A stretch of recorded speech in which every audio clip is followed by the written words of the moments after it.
And I know, thank you. I know that John Coleman has to leave by 5:05, and we want to hit the items on the top of the agenda while he's present. And we also want to be respectful of our guest, Amelia, from Sustainable CT. So what I will do is I will call the meeting to order. 4:32 is what I have. And we have 4 present from the committee: Paul, myself, Robert Dickinson, Claudia Guardiak, and Zelene Sandler. And I am expecting to see at least one other, maybe more. So that's partial roll call. Okay, great. Nancy Bowden just joined, and so we actually have 5 present. We do have a quorum, which is great. Approval of agenda, any additions? Okay, then we shall deem the agenda approved. I am going to ask for a motion to approve the April 10th, 2025 minutes. Hopefully everyone's had a chance to read them. I'll move. Yes. Oh. Yeah. So Claudia moved and Bob. I'll move. Okay. Bob seconded. Second. Any discussion? Okay, all in favor, signify by aye. Okay. Any opposed or nays or abstentions? Okay. Could I have a motion to approve the May 15th, 2025 minutes?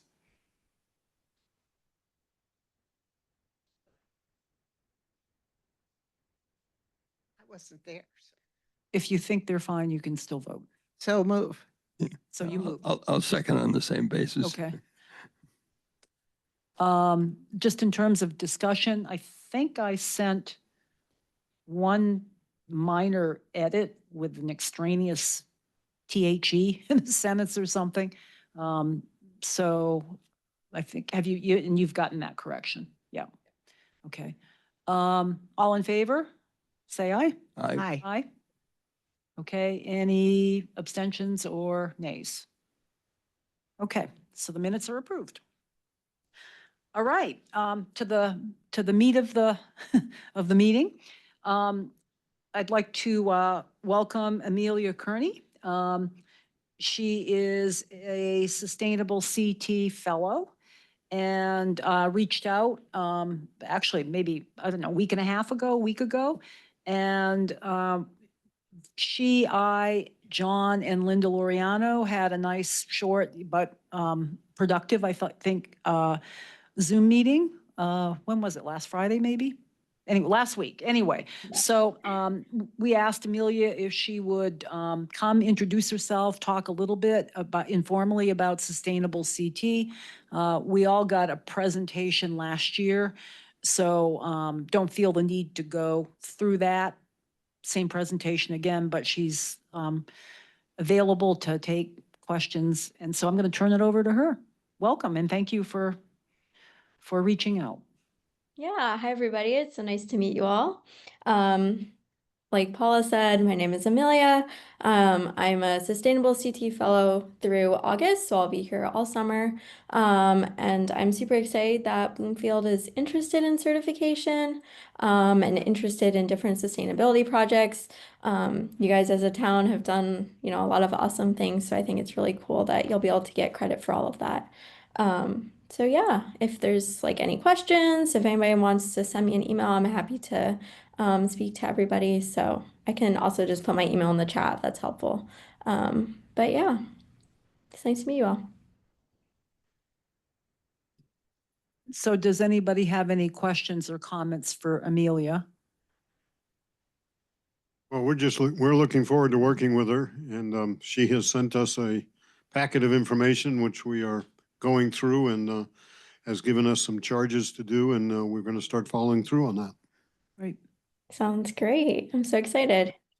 Yep. Yeah, Claudia. I haven't read anything about your background. It's probably my fault. I'm sure it's sitting on my dining room table.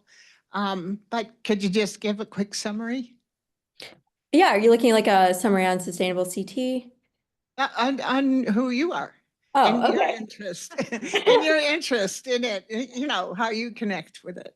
Yeah, absolutely. So I'm a biology major. I recently graduated from Tunxas Community College. I'm transferring to Yale this fall. So I'm hoping to go into research and like policy work, and to combine those two things together. Um, but yeah, I've like always been really interested in like climate issues and sustainability. My like parents are very passionate about this stuff, so that's how I was like first introduced to it, and I've kind of like always been working on stuff like this. I worked with Sunrise Connecticut for a long time, which is a climate organization. And then during my time at Tunxis, I helped start like a sustainability club, so I've done a lot of work with them as well. So this internship was like a perfect opportunity to do more work and make more connections. So yeah, I'm really excited for it and for the summer. Thank you. That's great. One of my granddaughters is a biology major, so I'll tell her all about you. Yeah, that's awesome. Okay, anybody else from the committee with questions or comments?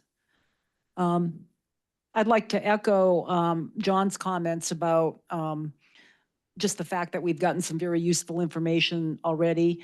Kind of a follow-on to kind of the grid that we got from the fellows that we had a little bit of interaction with last summer. So I think that will be very helpful as far as steering us in terms of where we really need to do more work initially. I will just make the comment, I'll mention a couple of things just very quickly.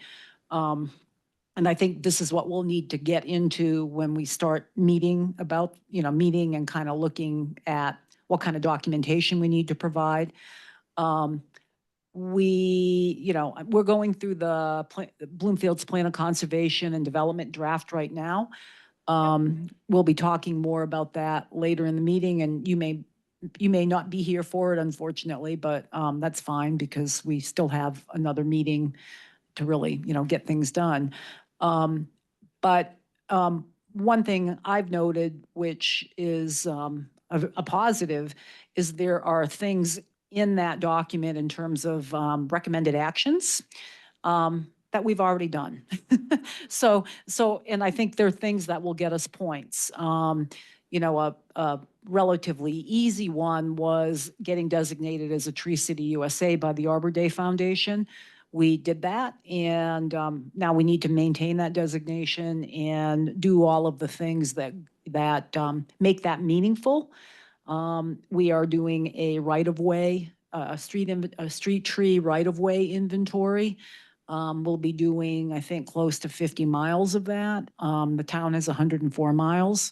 So that's great that we got some grant funding to do that, and we're matching that, the grant funding to do those 50 miles. We also just, Dave Malesko, the director of Leisure Services, Parks and Recreation, just took delivery of the draft forest stewardship plan, which was another action done as part of Tree City USA and as part of the energy plan recommendation. Our climate emergency energy plan recommends, in terms of climate work, carbon sequestration, that being the designation being kind of the framework to do some things. And this forest stewardship plan, which is a 10-year plan, covers about 950 acres of Bloomfield's land. And I just, saw a preliminary copy of it.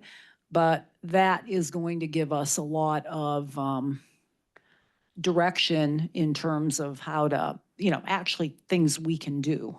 So that's exciting. There's all kinds of stuff going on with affordable housing in Bloomfield too, which is great. So kudos to the Planning and Zoning Commission and to John's department, Building and Land Use. So, we have an affordable housing trust fund set up, right? The council did that. So we have that. Council did that, and TPZ just passed an inclusionary zoning ordinance. So, I mean, I think there are some really positive things that will help us tick some of the boxes. And, if other people on the committee want to be involved, and we'll probably be tapping you to help provide documentation. But, I think we've done a lot of really good work. It's just a matter of organizing it quickly. Because the next deadline's August. So, we should strive to get it done. Yeah, I've been absolutely. Yeah, go ahead. Yeah, Amelia, please, any comments? Yeah, I just want to reiterate, like, there are a lot of things that will definitely count for points. It's really just we got to get the documentation uploaded. So I don't think that's something we have to worry about too much. I would say, the big thing to just be thinking about is the equity toolkit action. Yep. That basically just requires like communication with the community on a specific topic and seeing what the community is looking for, and then having the town actually implement, whatever it is that the community was asking for. But there are lots of things that, could potentially already work to fill that action as well. Okay. So, yeah. Anything else? I think we're good on that. Okay. Great. So why don't we switch over to the town planner's report? John? Thank you, Madam Chair. I wish I had a drum roll for what I'm going to say at this point. We are starting the recruitment for an environmental planner. Oh, yay. It stayed in the budget, and I've been authorized to proceed. So there's good, exciting news Yeah.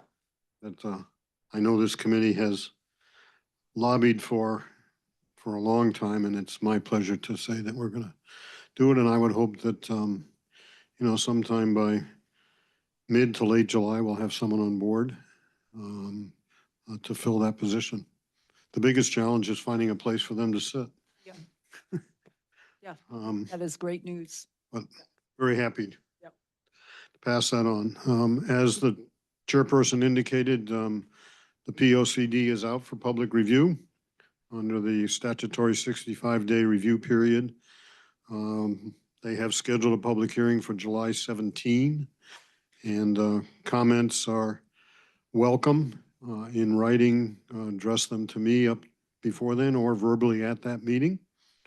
And I would anticipate that that we would probably take the following time till the August meeting to make appropriate revisions to the document, and hopefully that the commission can formally act and adopt the document at its August meeting.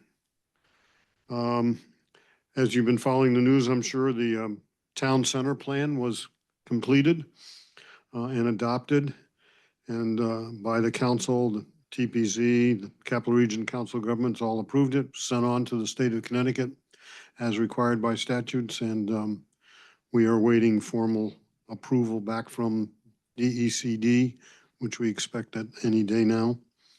And subsequent to that, last Thursday, the council approved and the town filed a $22 million plus community investment fund grant application to DECD to begin the actual activities of revitalizing the town center. Those funds can be used for a variety of things in terms of public improvements, relocation assistance, property acquisition. That's going to happen, but those are the kinds of activities that can be permitted. In terms of, I see on your agenda under new business, which I may be gone by then, but solar in Bloomfield. And I would just like to inform the commission that we actually had a meeting 2 days ago with a potential developer of a solar array in town.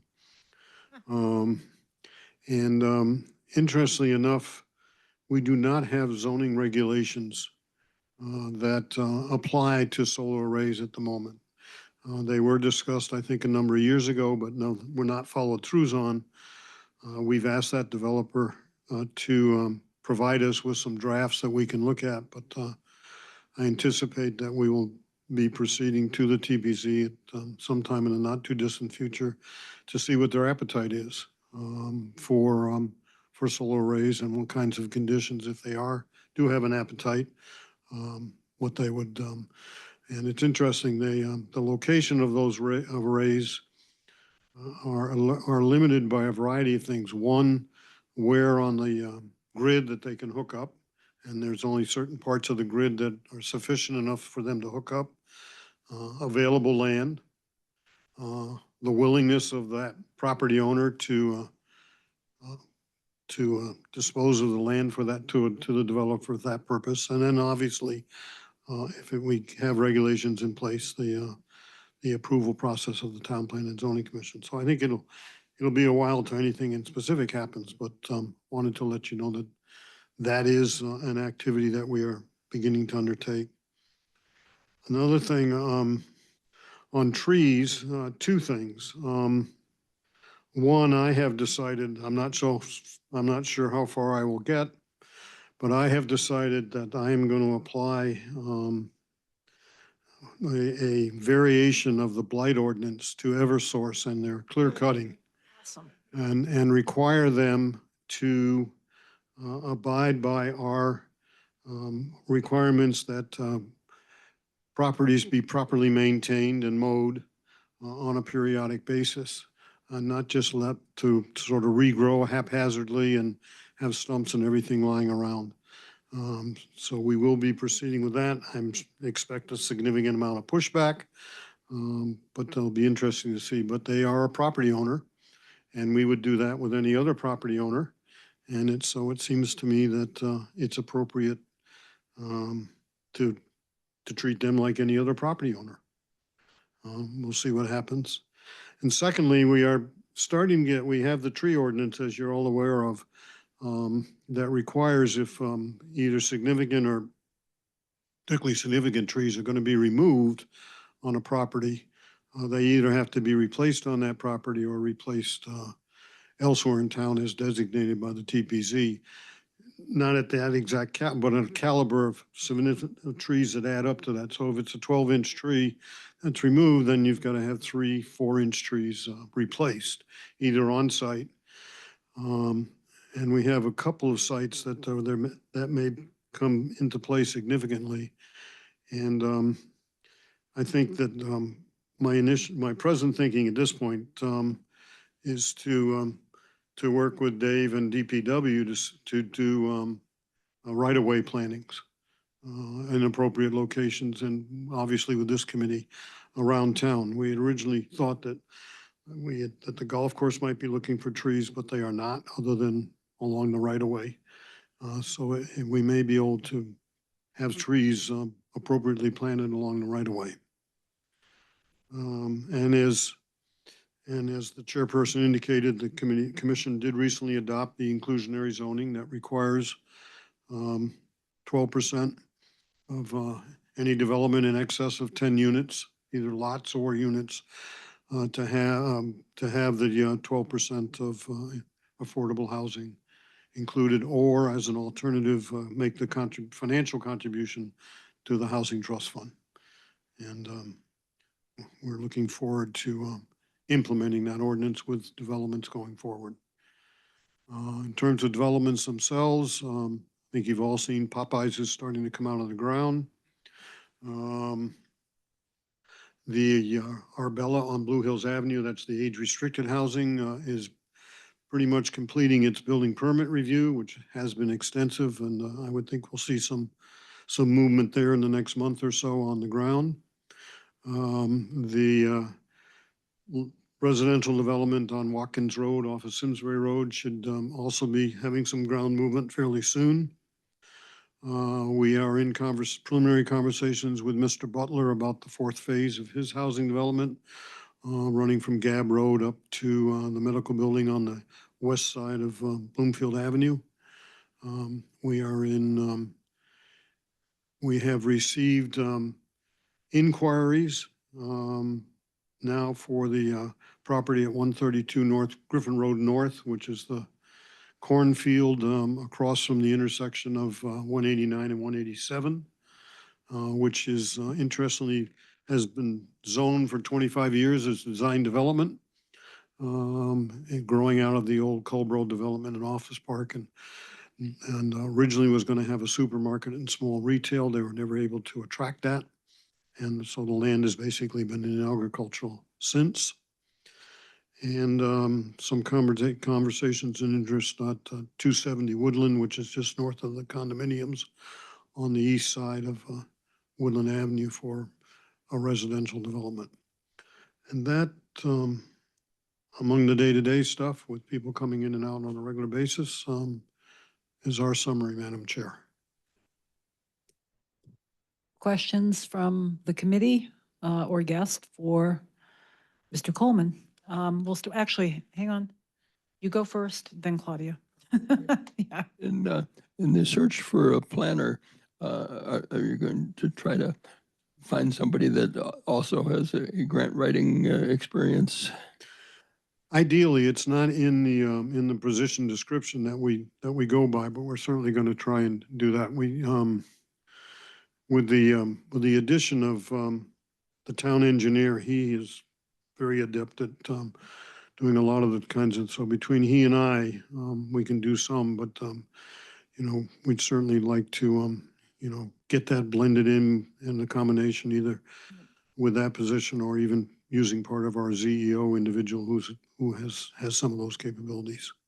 But yes, we need both a grant writer and, in my opinion, a grant administrator to keep track of everything. Okay, Nancy? Yep, not Nancy. Claudia and then Nancy. I saw Nancy's hand up. Claudia and then Nancy. Yep. You said about the solar array. I noticed Seabury has one. How does that fit into? You said it was, you were talking about the first solar array? That we are in conversations with a developer that wants to install a solar array Okay, on property in town for hooking up to the grid, not supporting a specific use. okay, that's the difference. Right. Okay. Is that, Okay. and that's not the 6.5 acre one that Seabury is involved in? I cannot respond to that question. Okay. Nancy? John, you referenced the work that was done a number of years ago, and I'm going to guess it's 8 to 10 years ago, and we were trying to be proactive about large solar arrays, maybe even a whole different generation of technology, the way things go. Do you have that work that was done? I don't know. I haven't gone searching for it yet. But if it's, you know, hopefully it was saved in our files, but I have not done a search, quite frankly. Paula, I- do you have it maybe? yeah, Because yeah. I'm not sure it's relevant, but work was done. Yes. And we spent quite a bit of time, and I think, I don't know if we actually did, but we certainly talked about proactively identifying Yes. areas or regions where we would find it Right. acceptable, let's say. Right. And I'm going to chime in at this point because I'm watching the clock too. Yeah. So to your point, Nancy, several years ago, the topic came up, and that was what was the impetus to develop the renewable energy policy, which we recently updated to include battery energy storage systems. Okay. What sparked all of that was large solar arrays, particularly ones that involve siting council approval. And the motivation there was, let's try to develop a policy so that the town can have something documented in terms of what it seeks in terms of siting. with all kinds of, with all kinds of, considerations in terms of environmental impact, in terms of environmental justice impact. And part of the conversation was, we would have liked at the time, but it didn't happen. I think we would have liked, CC would have liked and recommended, it'd be nice to come up with some kind of inventory of appropriate parcels in town, taking those things into consideration. And to your point, potential to hook into the grid. What ultimately happened after that, and I think this is what you're remembering, John, what happened after that was one of your predecessors, Mr. Geiner. Mr. Geiner kind of initiated developing some kind of, something for the TPZ to consider. But CC actually turned up and kind of spoke against it because it was very, basically anything that was, 5 acres or more, have at it. Residential, I mean, there wasn't much distinction in terms of where something could go. And, we were supportive of the notion of trying to develop something, but we were a little aghast at the at what was proposed at that point, just to get something on the books when we were trying to get the policy in place. This is all happening at the same time. So I'm sure we have documentation on it. I know several members of the committee, a couple members of the committee, may have just been Val Rossetti because of scheduling, but the committee actually made a statement, to the TPZ because there was a public hearing on it. And yeah, so that there is history, and I'm sure I could dig something up if that would be helpful. It would be helpful, but I would share the committee's concerns. I think these are a difficult siting activity that you don't just sort of open it up. And as our guest here knows, when you make a text amendment to the ordinance or you put in regulations, that's your biggest risk in terms of, it's not like doing a map and that's a particular location. You have to really be careful what you're allowing and how you're going to regulate where it's allowed. And that's, it's not something we're going to do overnight. And we explained that to the applicant, and I think they understood. But I think, the technology's changed, and they may not be as intrusive as people thought them to be, but they're still, they changed the landscape significantly. And what I find interesting is that there's almost, it's almost an ironic relationship. You're removing trees to put in an energy source. And so where's the balance? That's what, and so we need to be really careful how, if we decide we want to do it, how we structure it. Other questions for John?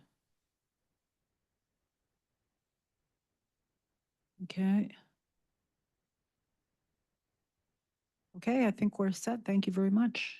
Thank you very much. As I've always said, this is my favorite committee. You get things done and you have interesting conversations. What more can a staff person ask for? I don't envy you your job. I'll just say that. If this is the highlight, I'm just joking. Thank you. Yeah. All right. So anyway, actually going into old business, first item on the agenda is sustainable CT recertification. We've talked briefly about that already, and that's why Amelia is here today, is because she will be helping us out, and we will be, making a good effort to get that done. So to the degree people can be available to help kind of pull documentation together, yeah, that would be helpful. So I'm just gonna put the word out that that would be appreciated. And I think some of the things we're doing, you know, as in the extreme heat webinar, we're doing things like that. We're doing a bunch of things in terms of outreach to the public, which I think will be very helpful and potentially will give us some points. So those folks from the committee who are working on that can be feeding us the documents, and we will attempt to give them some direction on exactly what it is we need, okay? Any questions or comments about that? I mean, more to come, obviously. Okay, excellent.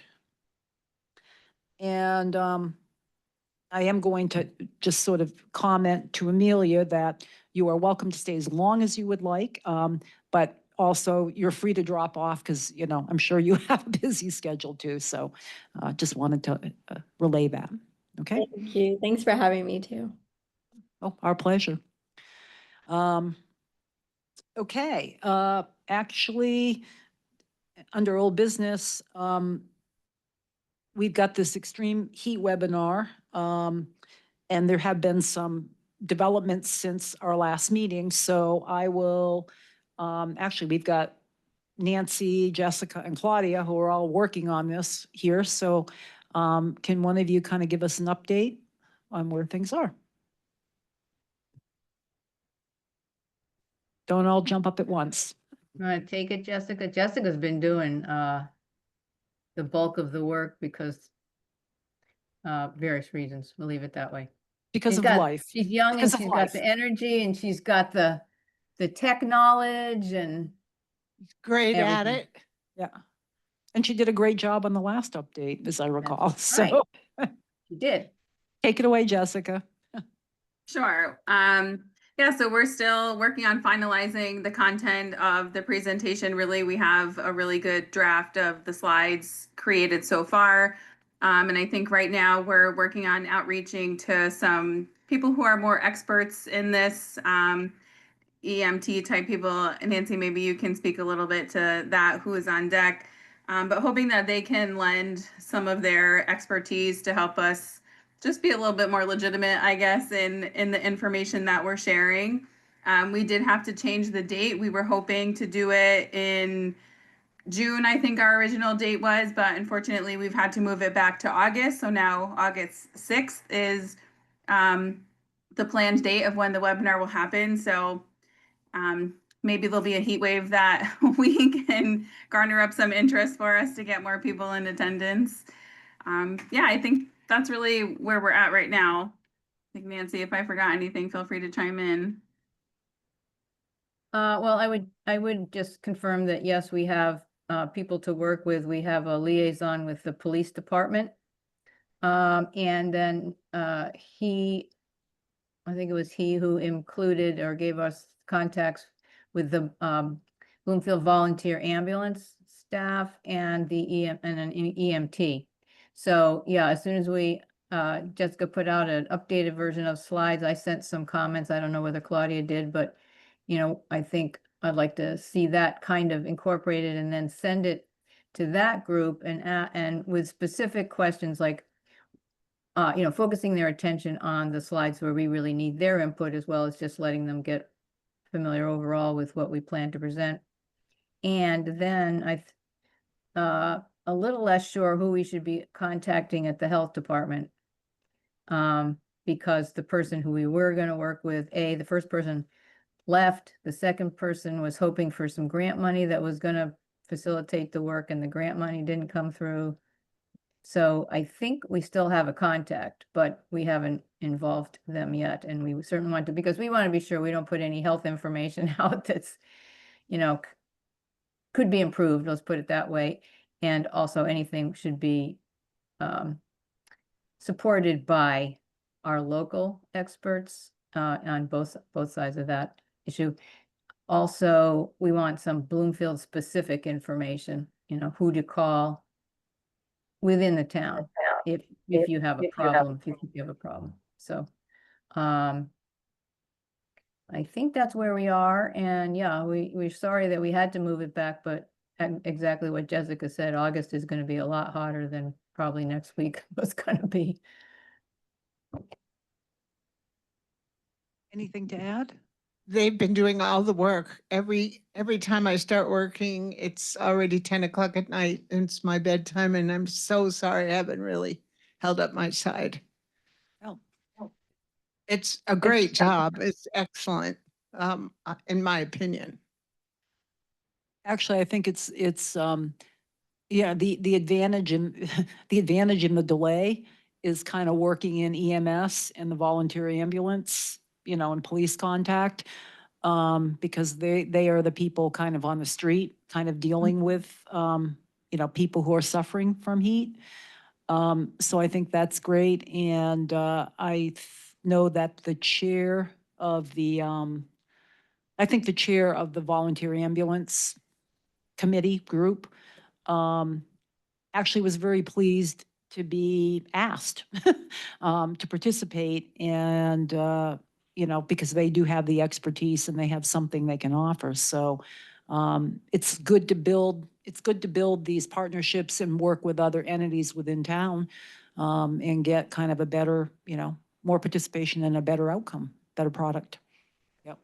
So I guess I would just add that we look at this as kind of a phase one of potentially a multi-phase project if CEEC cares to do it and has the capacity, which, later phases would include potential suggestions for revisions to either policy in town mhm.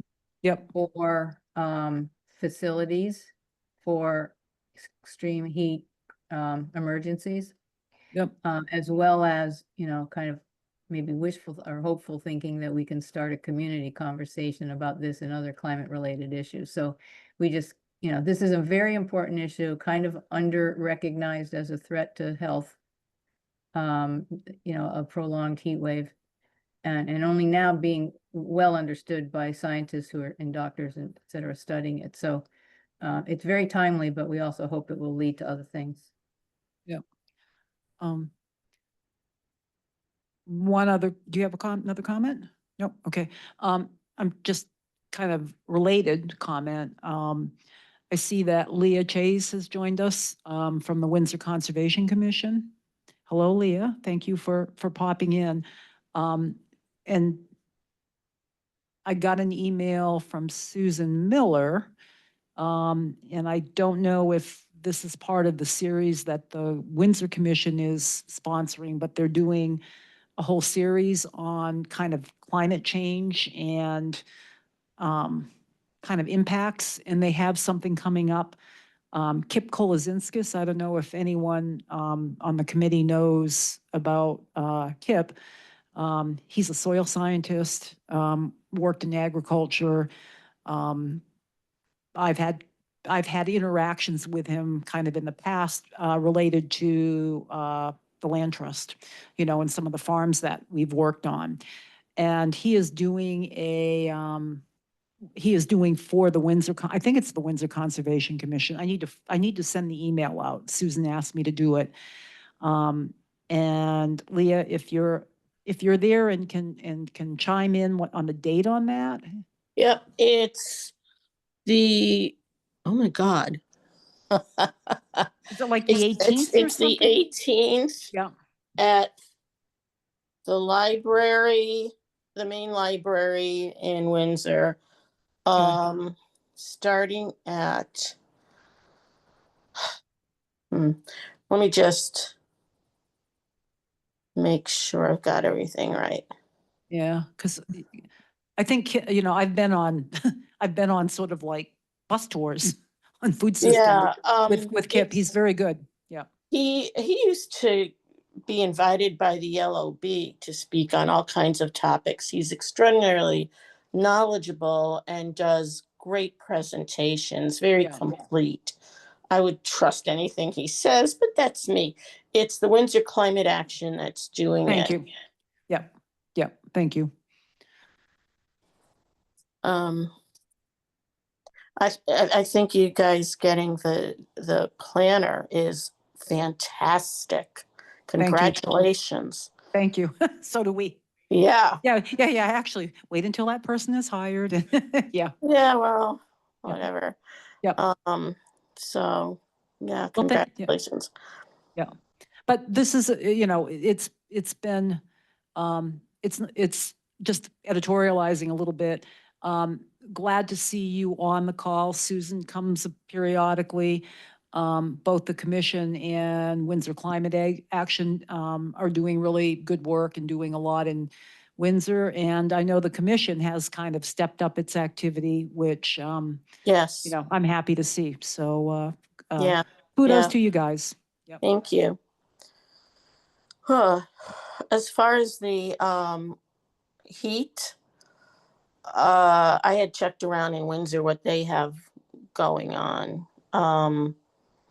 And spoke to the social workers at the senior center and spoke to our doctor who's in charge of the health department. Um, what they have is people who have a problem can call. They can go to the library. They can go to the senior center. If they need transportation, they can get it. They can call 911. And that's as far as I got with those guys. I don't know how helpful it is, but at least it's something. I hope you guys have more, and I'm looking forward to hearing what it is. Yeah, and it looks like Claudia, yeah. I do have a question for you. Does Windsor have any overnight facilities for emergencies like a extreme heat emergency? Extreme heat, no. When the power goes out, there's facilities all over the place. They're very organized on that. And I witnessed that 2011 when the power was out. They did a great job there. So I would figure, maybe I shouldn't assume, that yeah, when someone's power goes out, there are places for them to go. I think that the social workers reach out to people who they think might have a problem, but when it's a heat situation, they would have to know to call, or a family member or a neighbor would have to call. I don't think that's enough, but that's as far as I got. Oh, that's good to know.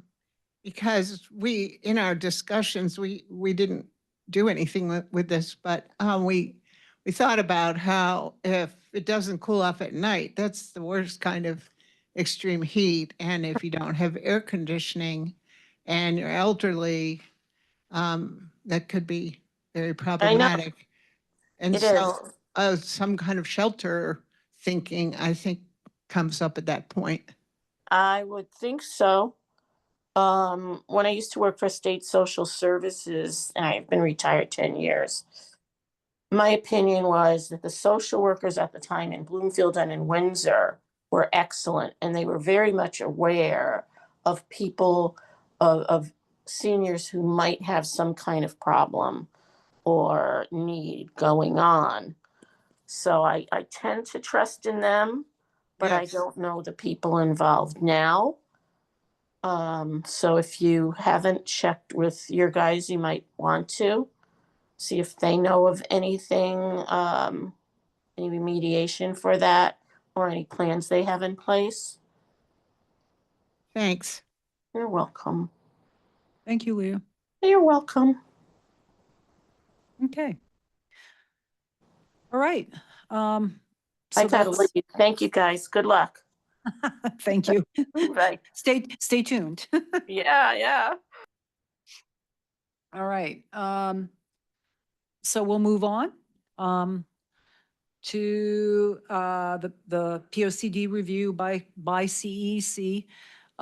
Where we kind of left things last month was I would send out a link to the plan, which I did, I think on May 28th. If you want a hard copy and you don't have one, the thing to do is to I would call Linda Loriano ahead of time and ask her to print you one, because they originally said they would print some copies for us and have them on hand. And when I stopped in, the copies they had printed, people had taken. So they've kind of switched over to a print-on-demand model, but they'll, turn it around fairly quickly.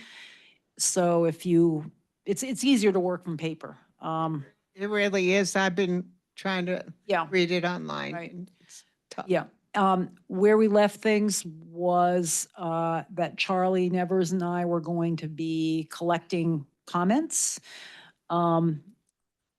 Charlie's wife was expecting a new baby, and I'm guessing that has happened. And it was early June, so I'm guessing that has happened. But David Hager, who I think is on his way to Michigan right now, right?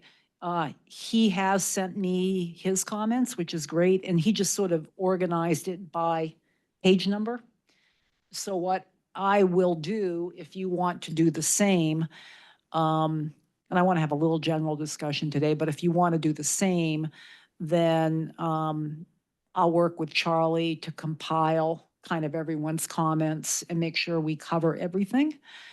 So that is the process I'm suggesting.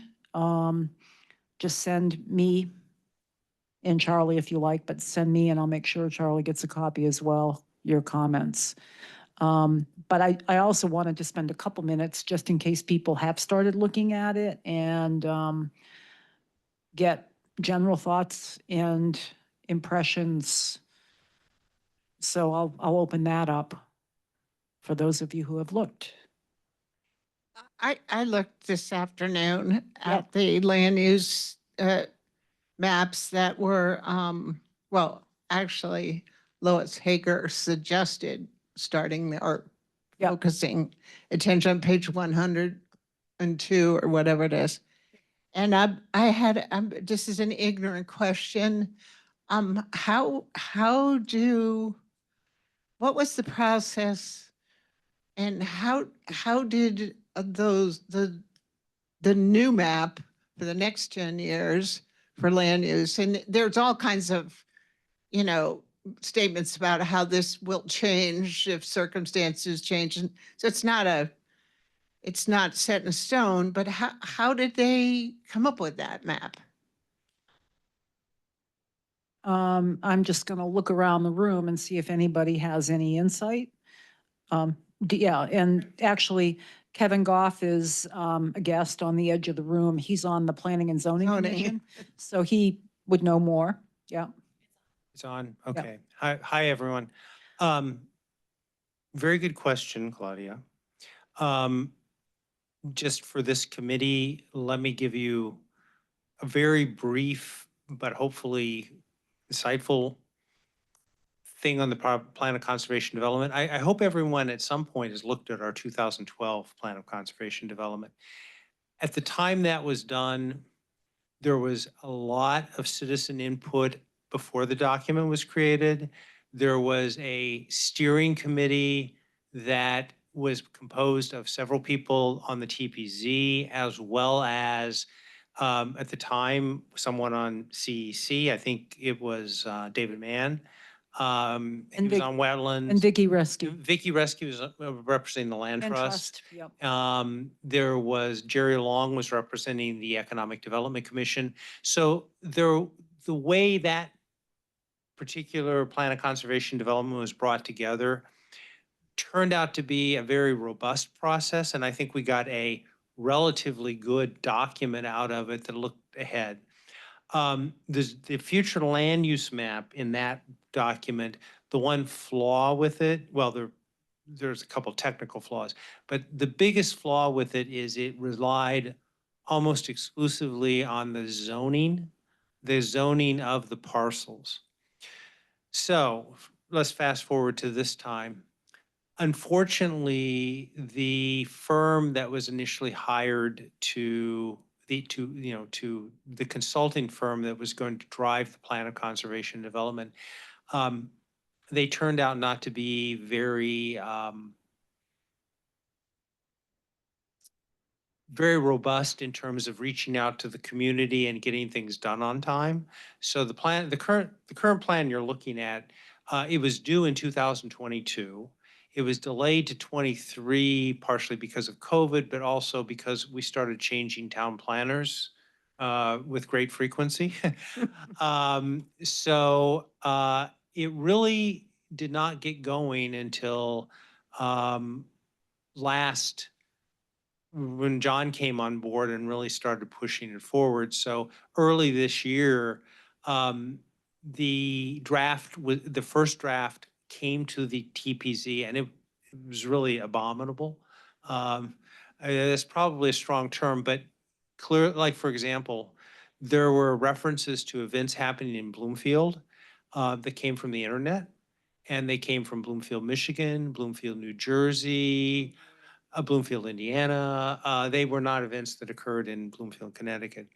So what ultimately happened was that consulting firm ended up walking away because they did not want to do the additional work that was required. The TPZ has been heavily involved with working with Goldman and York. They got some additional funding to revise this. I think it's getting in reasonable shape. But one thing that was discussed at a TPZ meeting was, what are we going to do about the future land use map?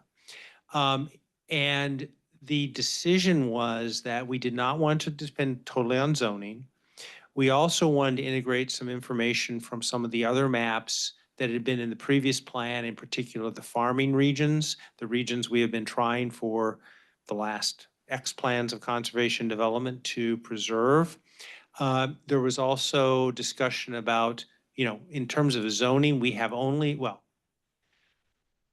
effectively, we have only industrial zones. We have industrial zone 1 and industrial zone 2, and we have a professional office zone. We have created a commercial zone that has not been applied to anything. There's a whole history of that.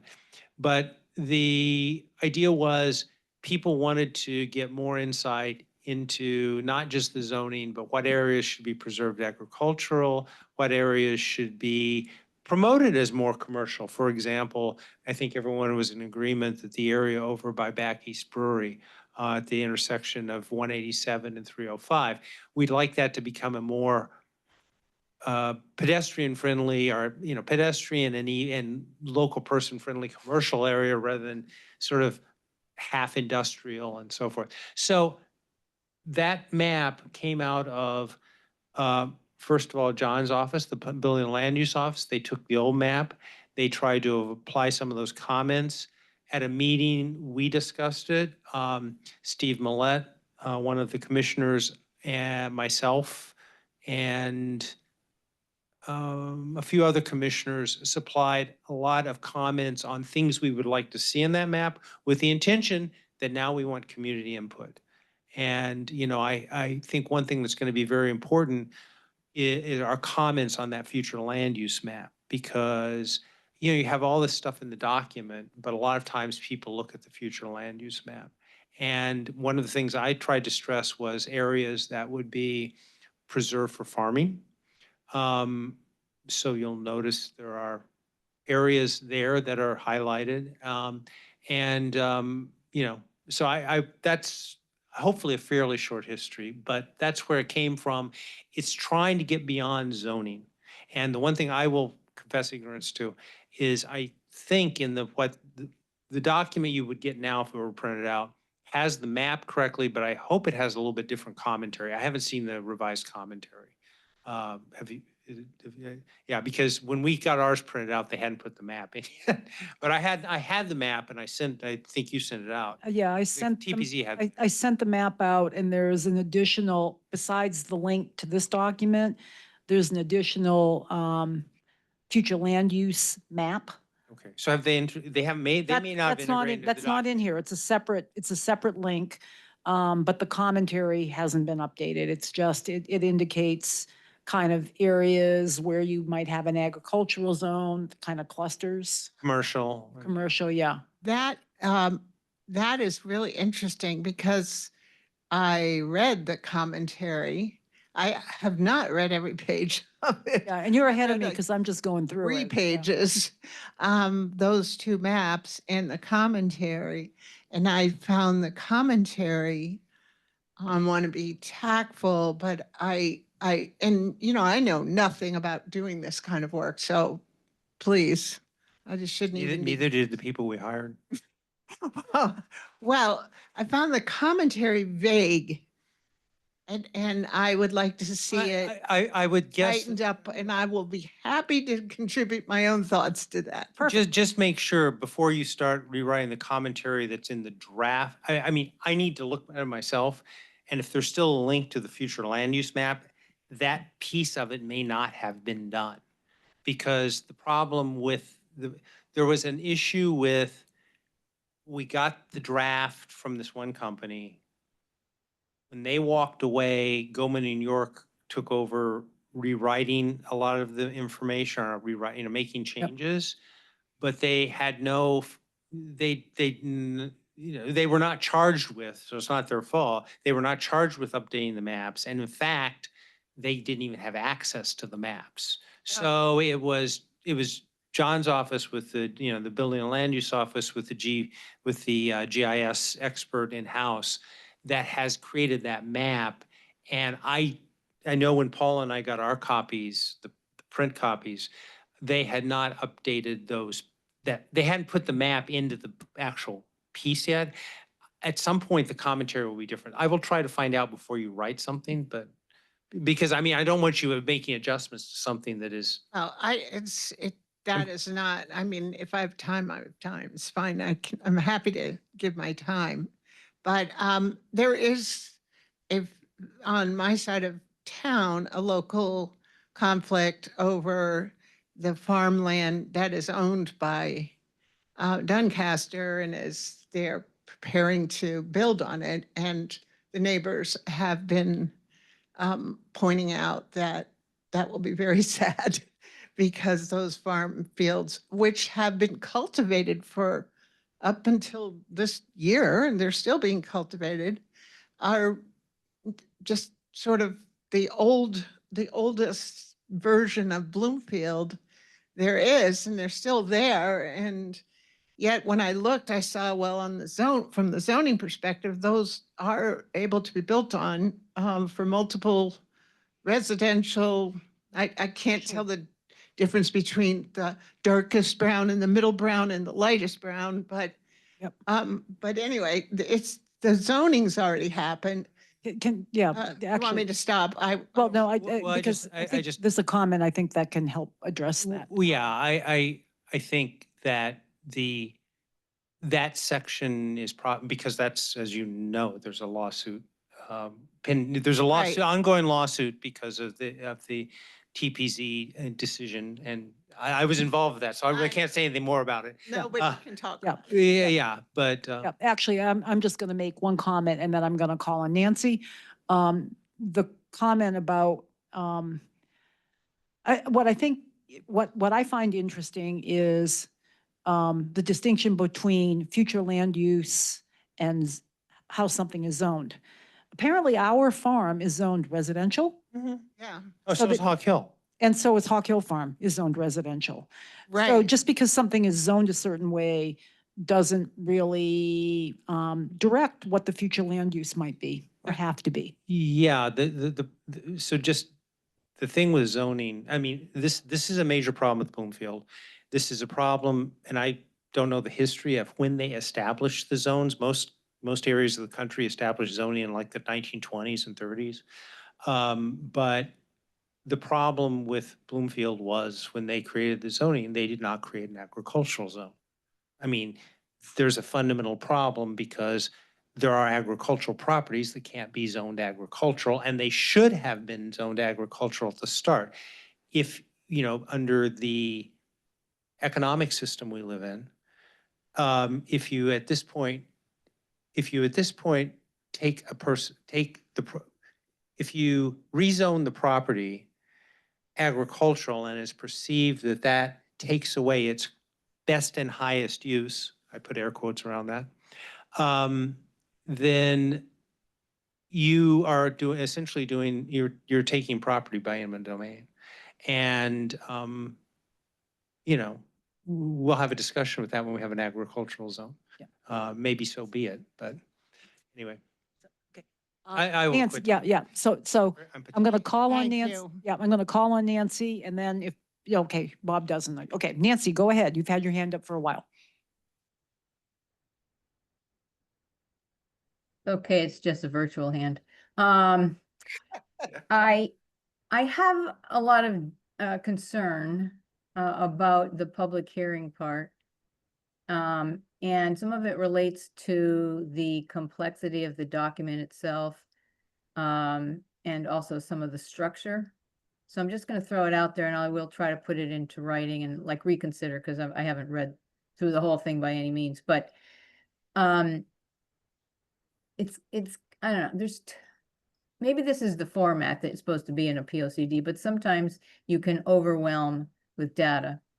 And I feel like some of the sections, probably because we had a lot of data, we threw it in there. That was kind of my impression as I'm reading, and I'm probably being a little cynical. But, you know, there's a use for appendices that I don't see here, that maybe some of these data, some of these maps, some of these trends could be taken out and, you know, referred to, you know, keep the text in or the conclusions in or the observations in the POCD itself, the body of it, and then people can look at the appendix, but it kind of breaks up your ability to follow what's being said.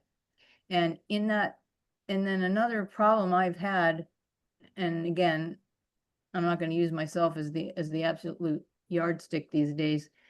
There, under each section of like 6 sections or something, it has goals.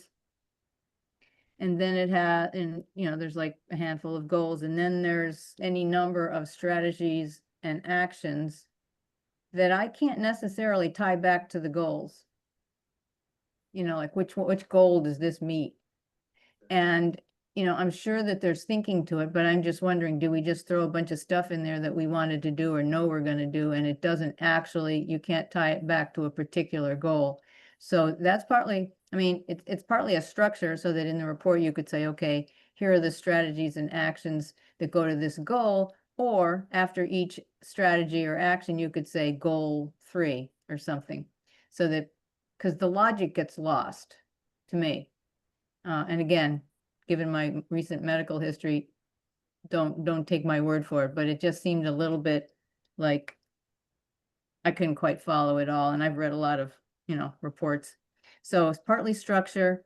And then, and I think, you know, I think I am concerned about enough people being able to access, you know, in the sense of read and comprehend and you know, get what this document is saying, that a public hearing can have a cross-section of people from town.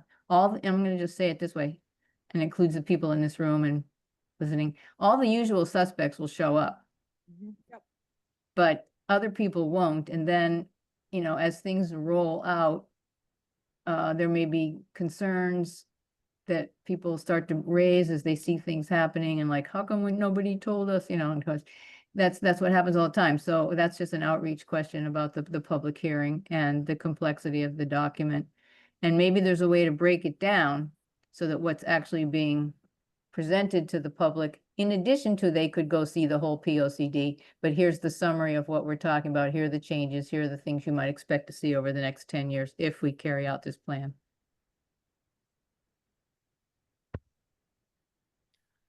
Thank you. I think that's really good commentary. I took notes.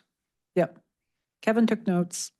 So, and yes, try to put that, you know, summarize that, Nancy, so that we can pass that along. And to the degree I get stuff pulled together, I'll have it all for the, you know, this will be on the agenda for July for CEC.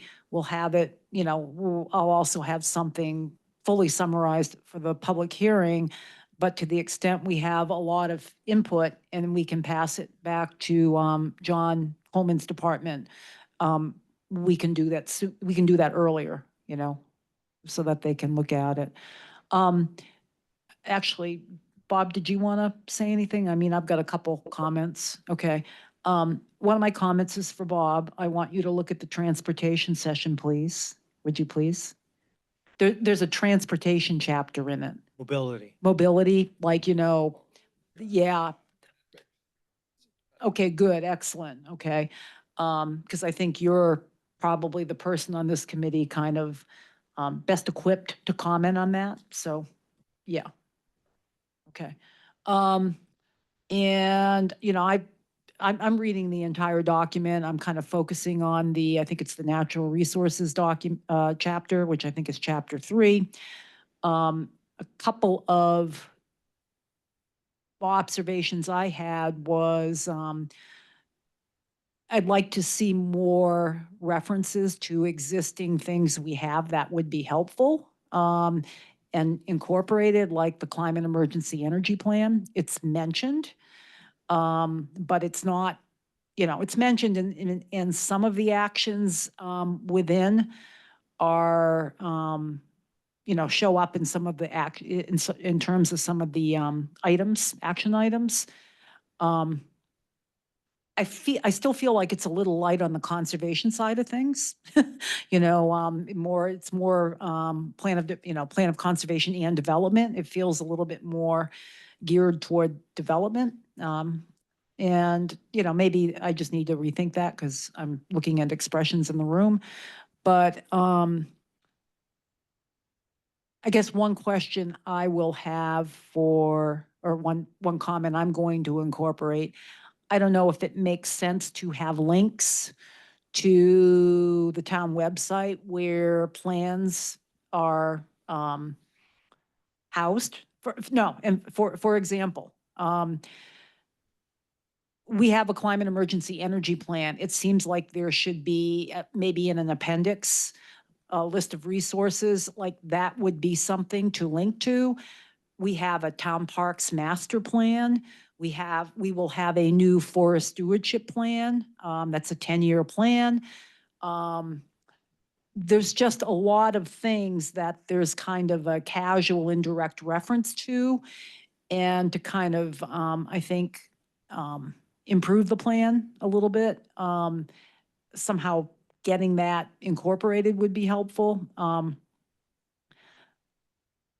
I thought, you know, I was a little, first of all, everybody look at all the, you know, every place where CEEC is referenced as an entity that's responsible or for either doing or partnering to get something done. The good news is with an environmental planner on board, I think that will be much more feasible for us to, you know, work with somebody in town to, you know, participate efficiently in getting this done. We're all volunteers. But there are, you know, if others are just sort of getting into it, I think looking at that 3rd chapter on the natural resources, you know, are there things that could be bolstered a little bit that we're not paying too much attention to? And, you know, the forest stewardship plan, actually just sort of referencing that could be very helpful because that points out, you know, I've just taken a quick look at the draft that has maps of properties, you know, municipal properties in town. It indicates areas where there's, you know, real invasive problems.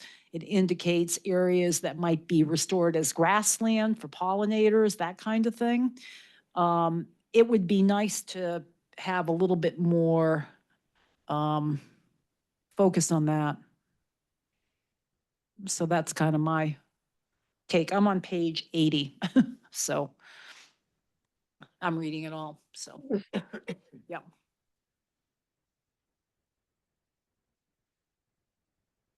And I'll just say, if you're not interested in reading the whole thing, if you have a particular interest, I mean, I ask everybody to take a look at it, even if you feel like you don't have a lot of insight to some of the chapters. Those chapters that, you know, you're more passionate about, like natural resources and things like that, that's where we need, you know, your experience and input. So, Is there anything about bears in it? no. No.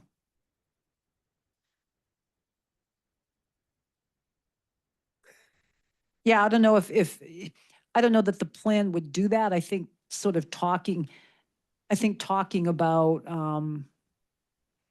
kind of how the you know, what kind of environmental changes we're seeing in terms of wildlife, plants. It does talk about corridors, right? Green Wildlife corridors, corridors, yeah. wildlife corridors. So I mean, that's relevant to bears and any other kind of animals that come wandering through and worry Right. people, because if you don't have a corridor, you're going to get them in your Right. backyard. But the town's plan of conservation and development is not really, I think in terms of addressing bears in general, you know, I think that's more of a, personally, I think that's more of a DEEP kind of thing. Go ahead, you, and then, I'll just say that a bear tore down our garden fence, which we'd had up for 25 years. It's 7 feet tall and it goes down into the ground 2 feet to a trough of rocks that we put down there, and no rabbit or deer or anybody gets into our vegetable garden, and a bear just tore it down. So I'm saying our life is actually quite changed by living with bears. And I'm taking it pretty seriously. yeah, well, you should. I don't know Yeah. where the discussion belongs, but it No, belongs somewhere. well, it may belong here, in terms of this committee. Mhm. It's certainly, I think, within the scope of this committee to be addressing it. Um, I, I don't know, in terms of, include it in your comments. That's what I would encourage you to do. I think I will. Yeah, yeah, yeah. It's a big deal. Yeah, yeah. No, I mean, that's why it's very helpful to have lots of people comment. Right. Yeah, so, yeah, include it. That's impressive and not in a happy way. Yeah. It's pretty fascinating, but it's not a good thing. We're afraid to go outside at night by ourselves, you know, when we can't see whether they're there or not. Yeah. So that's different.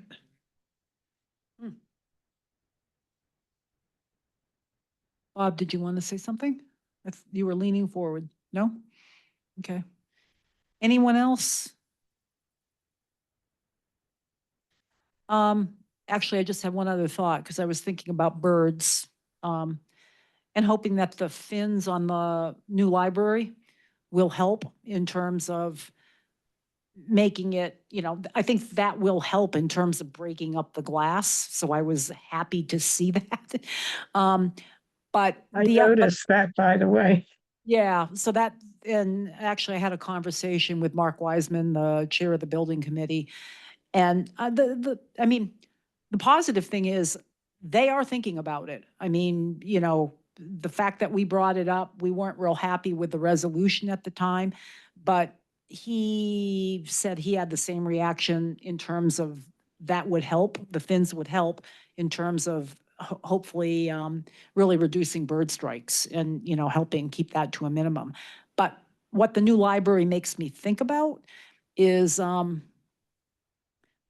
if you haven't gotten to this yet, within the plan, it seems like some of the things that have been done that are, you know, good in terms of energy efficiency, solar, all that kind of thing is not reflected in this plan. So I would ask you all to look at that. You know, in terms of solar, actually, I know we're working with the Green Bank. I'm not sure where we are with, in terms of solar on the new Prosser Library.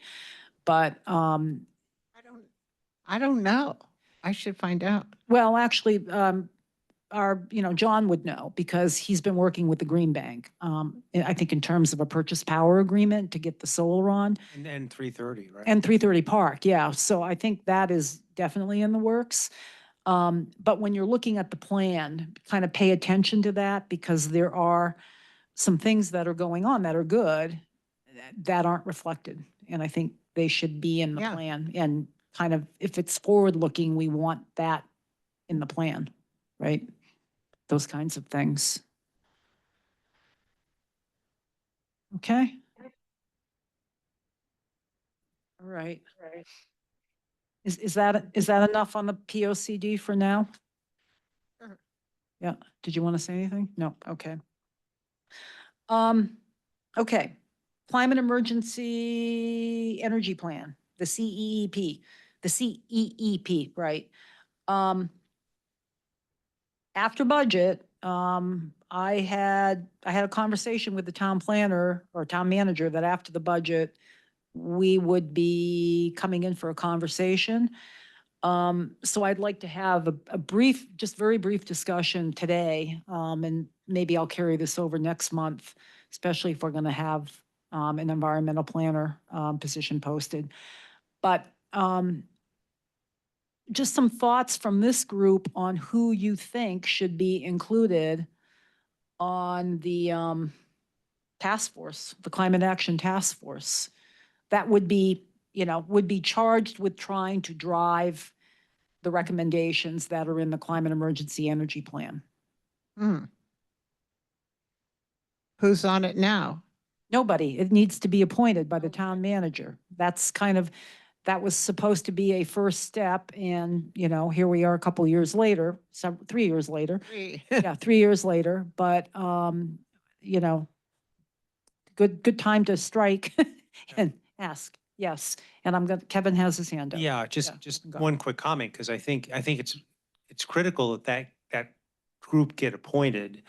And then I think their first task really is determining what actions to take, because remember what that plan does or what it did at the time. And it would be great, obviously one thing that would be wonderful to get in place is to get a new measurement of where we are, because the measurement that's in there is several years old. Right.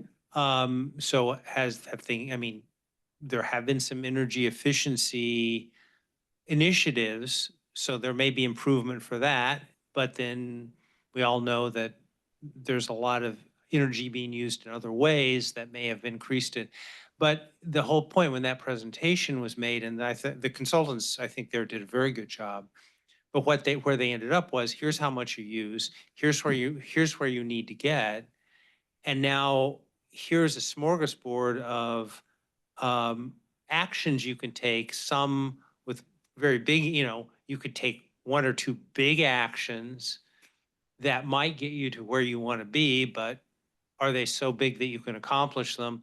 On the other hand, here's a group of smaller actions that might not add up to the right thing. So I think the biggest challenge for that, once the group is established, is figuring out what those actions are, and then the town committing to doing that, whatever the choices are, or the town, I think it's the council that approves it finally, or is it the The plan calls for the town manager manager to do to this? appoint the task force. And actually, I'm just going to mention David Hager's suggestion, because he mentioned this to me at the cleanup day.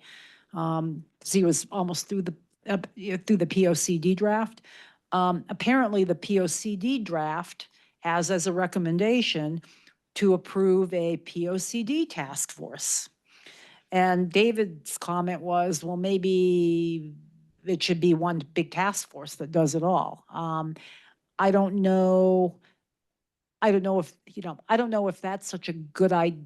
I'm just thinking out loud. I don't know if that's such a good idea, because you want the focus with the energy plan to be kind of on measures that are focused on, greenhouse gas emission, energy efficiency, things like that. And the POCD is broader. the recommendation in the energy plan as far as task force formation is that department directors or their designees should be included. And of course, that certainly somebody from DPW, somebody from, I would argue, somebody representing 330 Park, probably Dave Valesco more because he's responsible for the parks. And in terms of carbon sequestration and kind of forest stewardship plan and some of the things there that can be helpful for resiliency in terms of stormwater mitigation, because of things you're doing in terms of improving some of the areas we have, undeveloped areas we have, could be helpful. And we could get that from that plan. I would say somebody from this group, do we want somebody from the Chamber of Commerce? I think, actually, I guess what I think is, given the discussion we had on how the POCD came about and trying to have a task force with kind of broad enough representation, I think you're going to get maybe some better input. I think we need somebody from the Board of Education, right? Yeah. The administration, But when I say Board of Education, I mean School. broad school, yeah. Yeah. The schools. facilities. The facilities director, right, from the board, from the school administration. Is there any value in trying to get a student representative involved? Just as an opportunity for a young person, and they often have a lot of good ideas that, Nancy, I'm talking and I'm not looking at the screen. Your hand is up.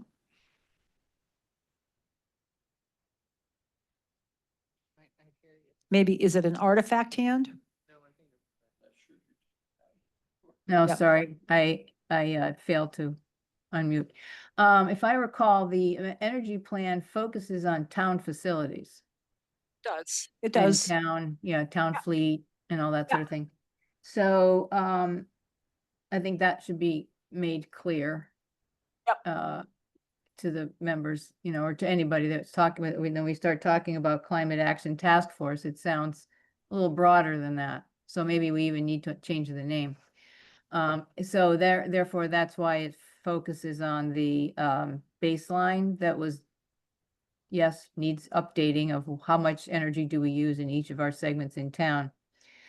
I would have an earlier step to whatever Kevin said was the first thing, and that is onboarding, because I think we don't do a good job in this town of bringing people onto committees. And I think some do, like I know I would have had to go through training, according to Lynn, if I had joined Fair Housing, because it's legal issues, et cetera, et cetera. But I think we need to, that plan did not get widely disseminated, probably. It's several years old. It's potentially a little complex for people that don't normally deal. So you either want to choose only experts, in which case it's easier, but less well supported perhaps across town, or you want to have a mix of people who know about the facilities and energy use and mechanicals, et cetera, of the town, and interested town residents. And in the latter case, then onboarding is going to be very important about what is it we're talking about, what are our goals, how do we get the data, how do we get started. And I mean, it depends. I don't even know what the right answer is. Which way do we want to go? I'd have to think about that because I wasn't prepared to really have a good opinion today. But if this is going to be just about town facilities, does that mean we stick with town folks, town employees rather? It includes the schools. And I would change the name of the committee in that case. Yeah, and it includes the schools, which is good. Yeah, but you raise an excellent point. I think that the onboarding process is important. But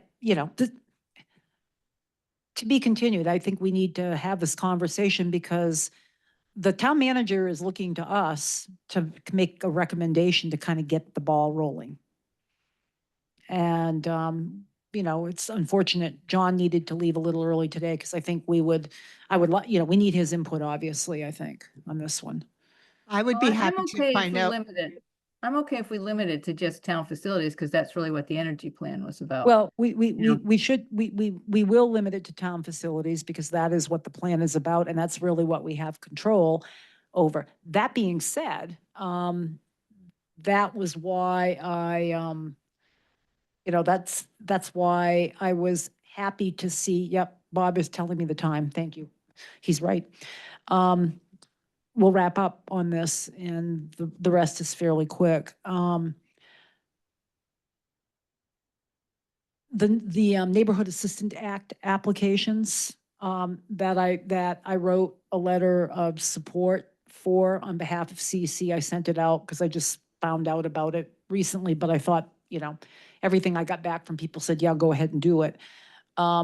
We have Rehoboth Foundation, which is a nonprofit associated with Rehoboth Church. They're building an affordable housing. They want to build an affordable housing development, and they really want to, do everything right. It would appear from an energy perspective, which is great. And then Old St. Andrews is trying to do a lot of work in terms of, better windows, heat pumps, solar panels, all of that kind of stuff. So it's wonderful to see groups within the community, doing that. So I guess all I'm saying is we should take the opportunity when it presents itself as a committee to be supportive of those kinds of initiatives and maybe try to help promote. So, okay, I'm gonna boogie here. Under old business, the tree clear cutting letter to Connecticut DOT.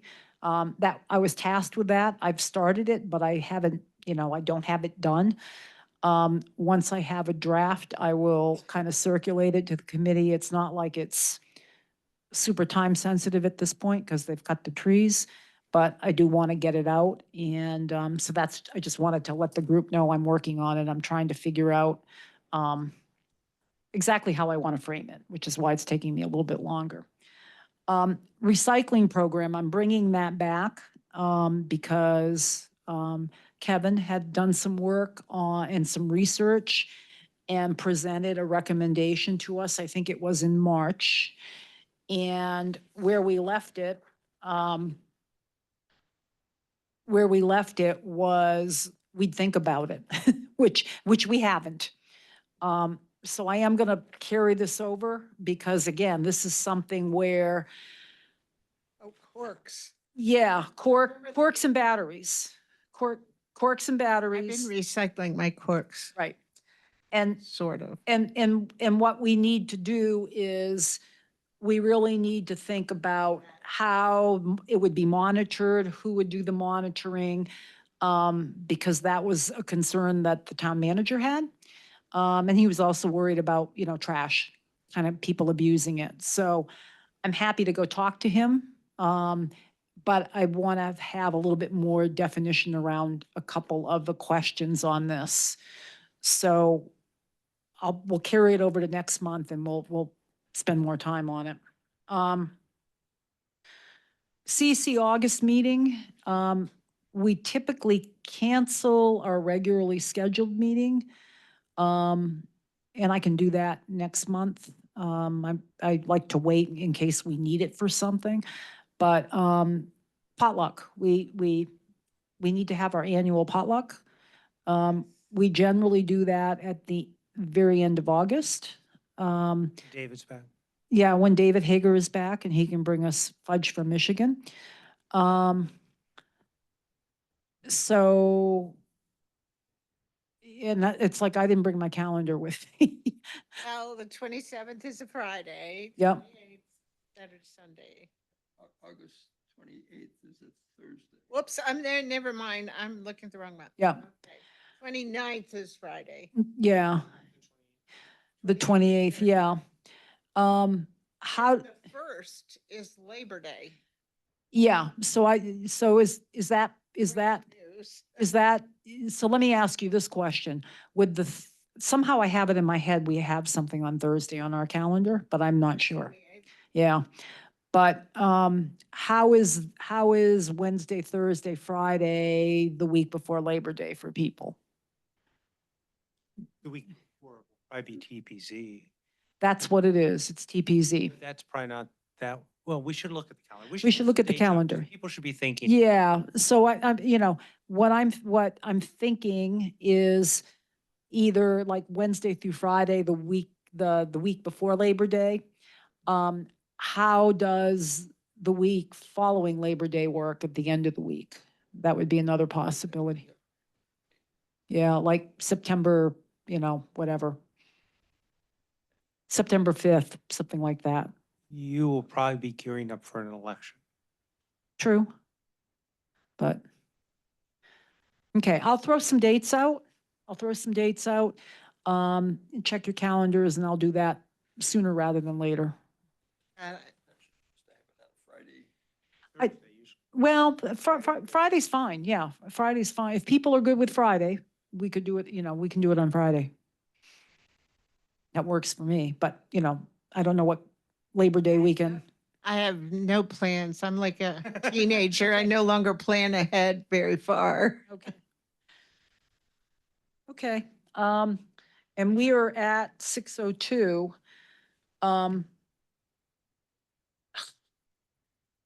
In terms of solar in Bloomfield residential battery storage, are you good with talking about that next month? Yeah, okay. This is on the agenda because Brenda Watson had some questions about what was going on in Bloomfield with respect to CEC kind of helping residents, understand what's available and what's involved. Think we should talk about it. There was a webinar on by PowerSmart and web residential battery storage. Bob watched a part of it. The video I think is going to be available. And I saw a presentation by the same group a couple months ago. So I think we should talk about it. I would like to encourage committee members to go look at Simsbury's Sustainable Committee webpage. They have really reactivated. They're doing a lot of good things, I think, on a variety of topics, including solar.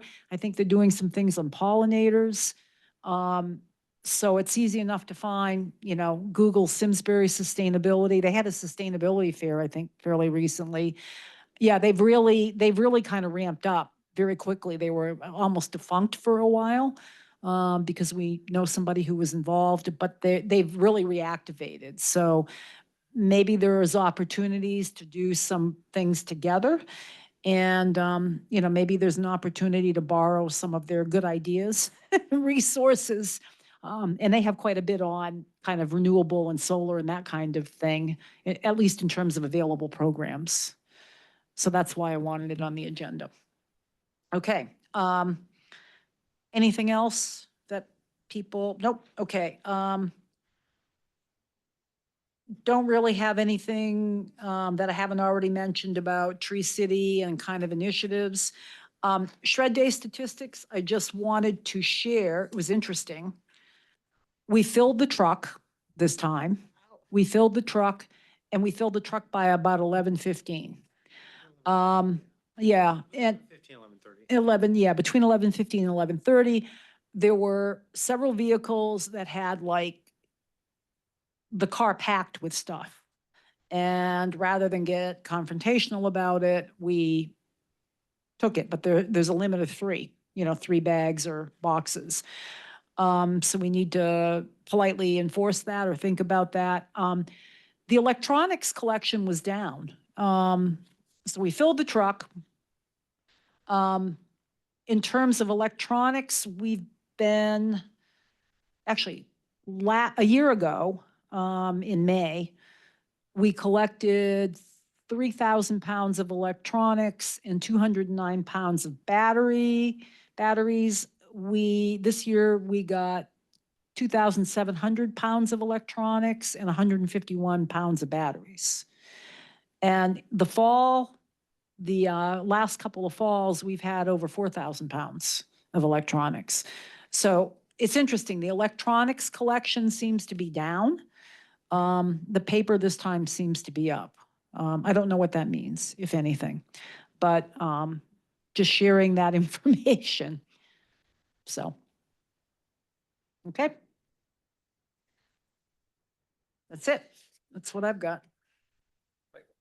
Actually, there's public, So, any public comments? I will make a public comment. Okay, Mr. Goff. Yes, Kevin Goff, 5 Bear Ridge Drive. I just want to say one thing that I would like this committee to think about, especially in terms of revisiting solar and especially with the announcement that there is potentially a quote solar farm. We do have one already, remember, behind these Board of Education offices, Yes. the old Windber School. And that's like 2 acres. I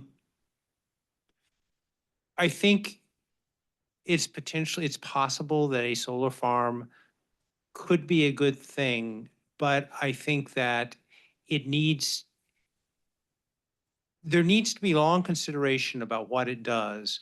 And I, for one, am not very positive on feeding the grid. I think the uses the grid is being put to in terms of AI and the use of energy is not necessarily a good one. I would be much more open to solar fields as an energy source or as an energy capturing energy from the sun. If it fed into a microgrid that fed only Bloomfield residents, that did not feed the grid, and that had that was not embedded in increasing the energy usage rather than reducing it. So that's one thing I would like people to think about. I mean, everyone should read up and understand Jevons paradox. Thank you. Okay. Do I have a motion? Okay, So move. okay. Actually, do you want a second? Second. Okay. So we are adjourned at 6:08. Okay, thank you, everybody, for attending, and, yep, take a look at the POCD, particularly at the sections that you're real interested in, okay? Find something, comment. Thank you.